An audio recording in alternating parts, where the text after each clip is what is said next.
but tireless work every day. This was a man who was sort of a background character for Israel Adesanya's story, but he made his own story appear at the front of UFC fans' mind, making him a fan favourite and maybe the UFC pound for pound #1 fighter in the world right now. But how did we get here? On an unknown date, Alex Pereira's mother was born, and Alex's grandparents decided to move out of the jungle into the favelas to look and have an attempt at a better life.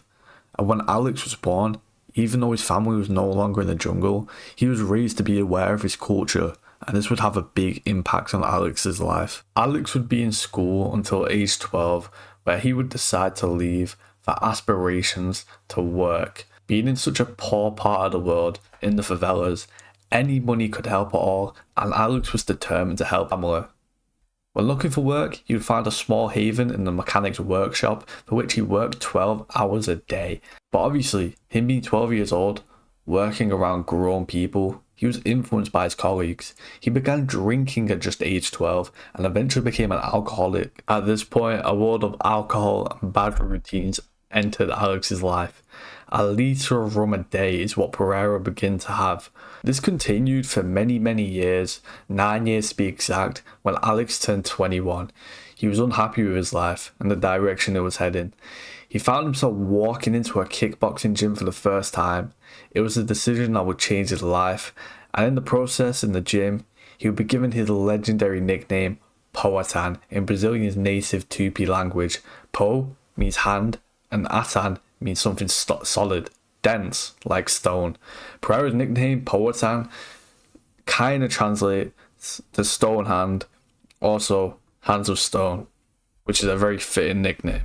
Pereira would have a perfect amateur boxing career, going 25-0, knocking out all of his opponents. Yes, in an amateur fight where head guards were wore. Now that's some power, okay. He made his professional kickboxing debut at Jungle Fight 37 on the 31st of March 2012 against Clear Silva. Pereira won the fight via unanimous decision. Just 4 years later, in 2016, a name appears that you may be familiar with, okay? The name is Israel Adesanya. Adesanya and Pereira fought a Glory of Heroes 1 in China. Adesanya outstruck Pereira, but Pereira landed the combinations and shots that did cause damage. Depending on how you saw it, Pereira slowed down towards the end, but Adesanya could not take advantage. Pereira got given the win by the judges. This is hotly debated to this day whether or not he actually won this fight. Then Pereira would face Adesanya at Glory of Heroes 7 in 2017.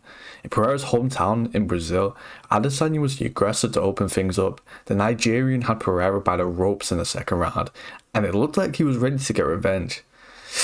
It wasn't meant to be. In the third, Pereira delivered a devastating shot to the chin that dropped Adesanya. This was the first time in Israel's fighting combat career that he was knocked out. Adesanya would then head to MMA, which is very important later. He then moved to 2021. At this point, Alex Pereira was 33-7 in kickboxing. A man who from the start of his career was fed to the wolves against competition which was a lot more experienced, and survived and overcame. He had become a double champion Glory kickboxer at this point, and then pound for pound #1 fighter. If you're not aware, Glory is the #1 kickboxing promotion in the world. Now, Alex's previous opponent, Israel Adesanya, had become something as well.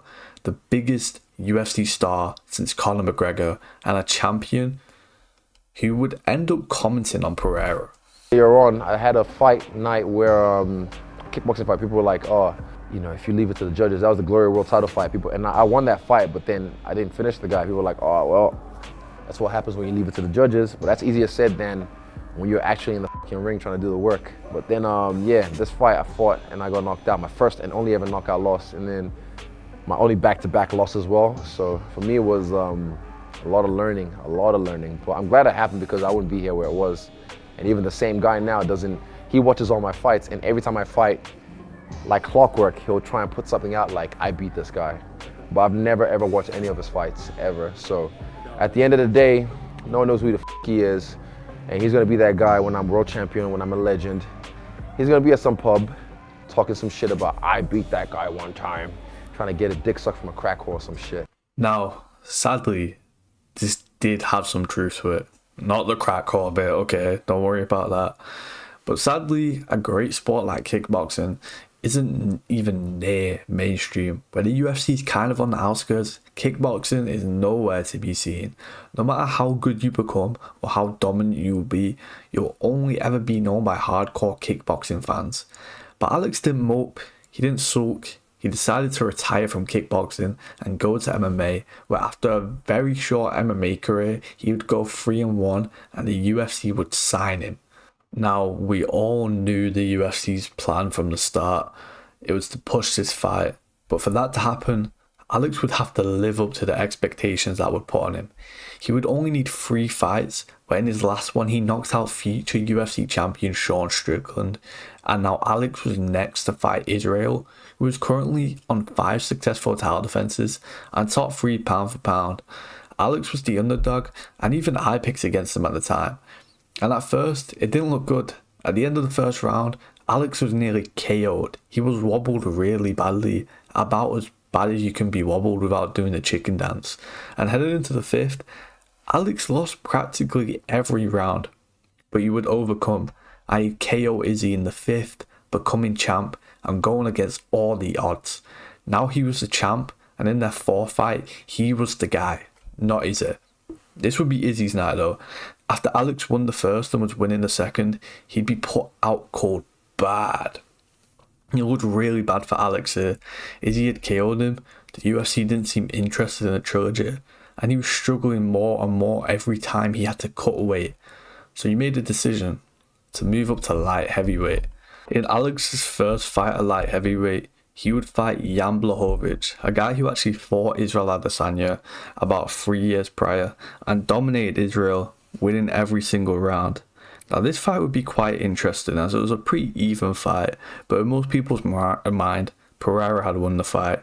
Jan tested him, Jan won the first, Jan implemented grappling, but on the striking, Pereira was just too much, and this would put Alex in the line for a title shot at 205, where the belt was vacant, and he would be fighting Yuri Prochazka. Now this Yuri Prochazka fight would be interesting. In my opinion, Alex lost the first round, as Yuri was winning by doing big looping shots, which Alex tried moving away from, but just ended up connecting every single time. I mean, it's Yuri Prochazka, he's pretty hard to deal with. But then in the second round, Alex would rock Yuri when Yuri was coming in with a left hook, and then Yuri was against Alex on the fence, and he just got his head caved in with elbows. Now Yuri fell flat on his back, but this is where it gets interesting.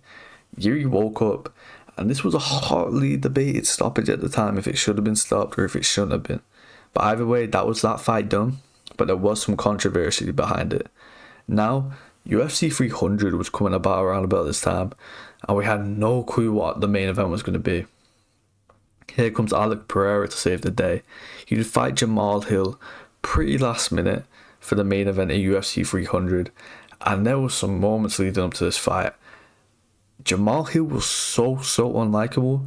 Literally everyone was on Alex Pereira's side, and Alex Pereira absolutely dog walked Jamal Hill, knocking him out in the first with his signature left hook. Now, Alex, and by the way, this is all in 1 year. This is all this year. This all happened this year, or in this year period of time. The first Yuri fight was in November last year. But Alex would fight Yuri Prochazka in a rematch. Now, like I said before, there was some controversy in the first fight. Alex would put all of those to bed. He absolutely dog-walked Yuri in his most dominant performance yet, knocking him down at the end of the first and kicking him to the shadow realm in the second round. Alex Pereira is pretty clearly fighter of the year this year, and he still has a fight scheduled. He's going to be fighting Khalil Roundtree for UFC 307, and Alex is expected to, dominate this guy, because Khalil had no intentions for shooting for the takedown. Now, Alex Pereira's life went from rags to riches. He went from the favelas to being able to live wherever he wants. He has a truly inspirational story of overcoming trials and tribulations with alcohol, with living poor, and he's the most inspirational UFC fighter.